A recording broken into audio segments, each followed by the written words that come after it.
Bem-vindos ao portal da Engenharia Mecânica. O nosso portal ele apresenta periodicamente às segundas e quintas-feiras tópicos tecnológicos voltados para a engenharia. Então, se você gosta de engenharia, se você gosta de tecnologia, fica conosco. Hoje nós vamos falar do paradoxo térmico do espaço, ou seja, um lugar frio que queima.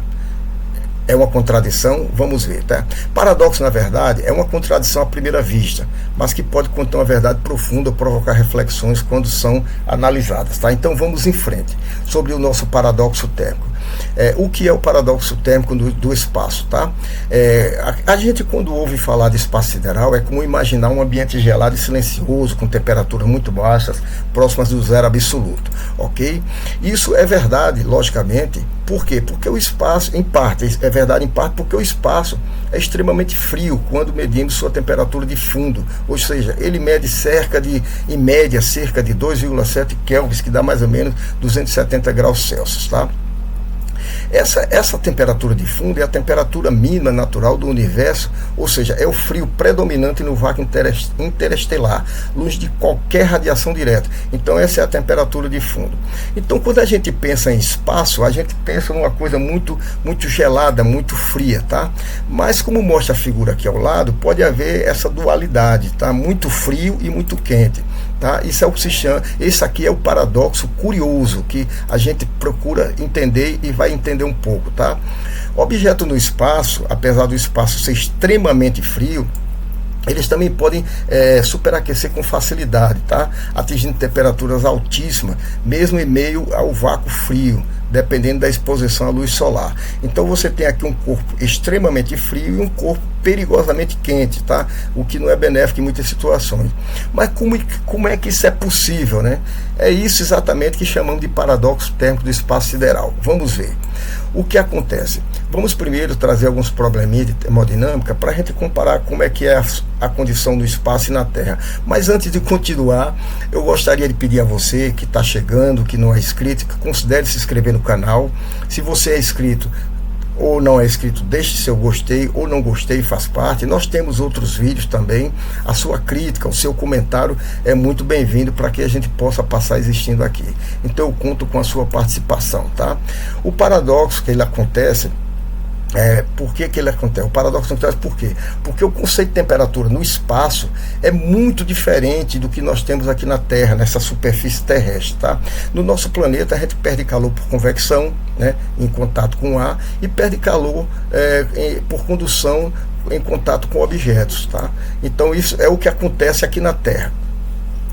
Já no espaço, conforme mostra essa figura aqui, tá? Aqui é uma nave no espaço, no vácuo total do espaço. Aqui é uma nave sem objetos, sem ar, sem nada. Já nesse espaço aqui, por exemplo, você não há ar para absorver calor. Se não há ar para absorver calor, não há convecção. Também não há superfícies próximas para trocar calor aqui, ok? Por contato. Se não há superfície próxima para trocar por contato, ele não existe condução externa. Então você não tem convecção, não tem condução. A única forma de trocar calor nesse ambiente aí é por radiação, tá? Você vai ter que fazer por radiação. Ou seja, no espaço não existe, nesse espaço aqui que nós estamos simulando aqui, representando com essa figura, não existe nada que roube, que retire o calor de um objeto quente, a menos que você faça uma irradiação forçada, ou seja, uma radiação ativa, sendo forçada por meio de conduções forçadas, de radiadores externos e tudo mais. A menos que isso você não consegue, tá? Outra situação em relação ao paradoxo térmico que nós temos que apresentar é quando o Sol está presente em uma determinada superfície e quando o Sol está ausente em uma determinada superfície. Quando ele está presente, nós temos o superaquecimento. Está aqui um exemplo do efeito do paradoxo térmico do espaço na ISS, que é a Estação Espacial Internacional. Então, quando o objeto ele está exposto diretamente ao Sol, como é o caso desse lado aqui da nave espacial, da estação espacial, ela pode sofrer um intenso aquecimento. Esse intenso aquecimento aqui desse lado, ele ocorre por 3 motivos. Primeiro, o Sol emite radiação altamente energética. Nós estamos vendo aqui, e no vácuo nada bloqueia essa irradiação. Então esse é o primeiro motivo de ele aquecer, dele ter esse aquecimento, tá? Segundo motivo, não há ar para dissipar o calor. não há ar que dissipe esse calor, não existe atmosfera.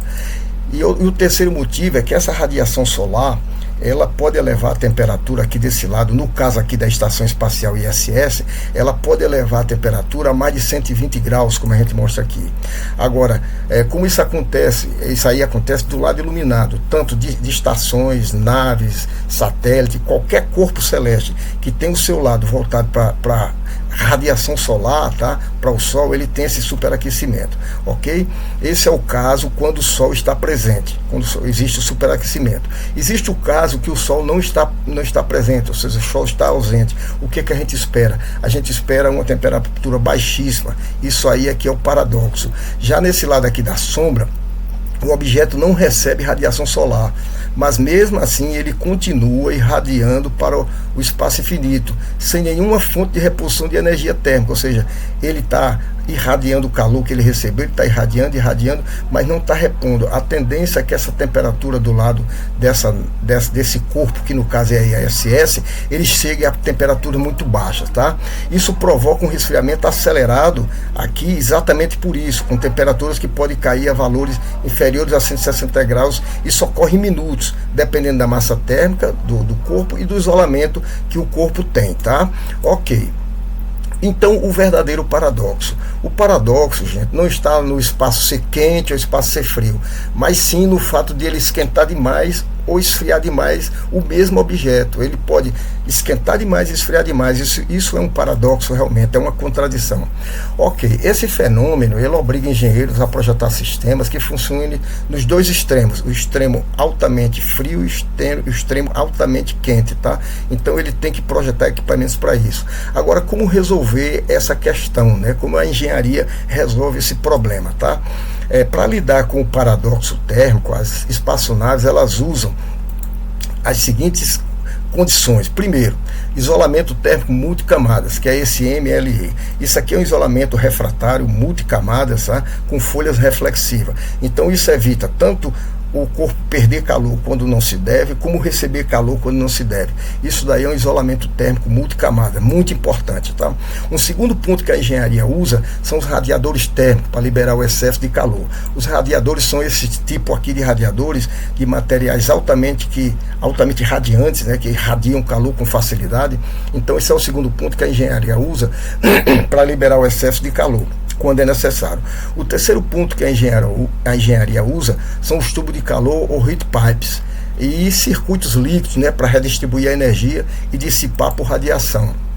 Isso daqui é uma representação do tubos de calor, né? Você tem vários tubos aqui tubos de calor nessa região, isso distribuído de forma adequada para que você dissipe o calor, tá? Então esses são os tubos de calores heat pipes, que é usado nas naves espaciais pela engenharia. Uma quarta atitude, um quarto processo que a engenharia usa, que eu já apresentei em vídeos anteriores, são os escudos de calor ou escudo solar. Eles servem para bloquear a radiação direta, tá? Isso aqui é um escudo solar ou escudo de calor, tá? Que esse escudo aqui é um escudo do telescópio espacial James Webb, tá? Então, esse escudo, ele contém 5 camadas que opera a menos de 233 graus Celsius e que protege, como eu falei, o telescópio James Webb. Esse aqui bloqueia completamente tanto o calor solar, ele bloqueia tanto o calor solar como o calor da Terra. Então, isso aqui é um escudo solar, um escudo térmico, feito de 5 camadas, tá? Essa é a quarta atitude, o quarto processo que a engenharia faz para resolver esse problema dos paradoxos térmicos.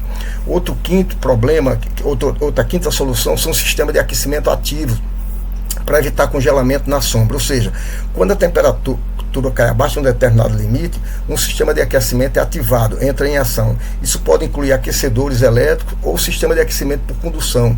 Então não vamos entrar em detalhes, mas isso são sistemas que a engenharia usa também para fazer isso aí, tá?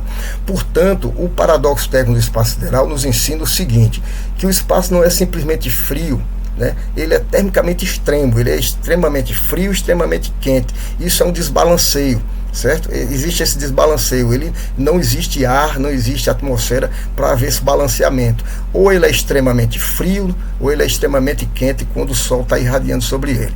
Essa dualidade, ela existe soluções criativas e sofisticadas da engenharia, né, que precisa proteger equipamentos. Então, essa dualidade de extremamente frio, extremamente quente, ela exige soluções criativas da engenharia que precisa proteger equipamentos contra, por exemplo, a queima por radiação solar, né, e o congelamento no escuro absoluto dos cosmos. Tanto ele pode queimar como ele pode congelar, tá? Então, na prática, o espaço não é um freezer nem um forno.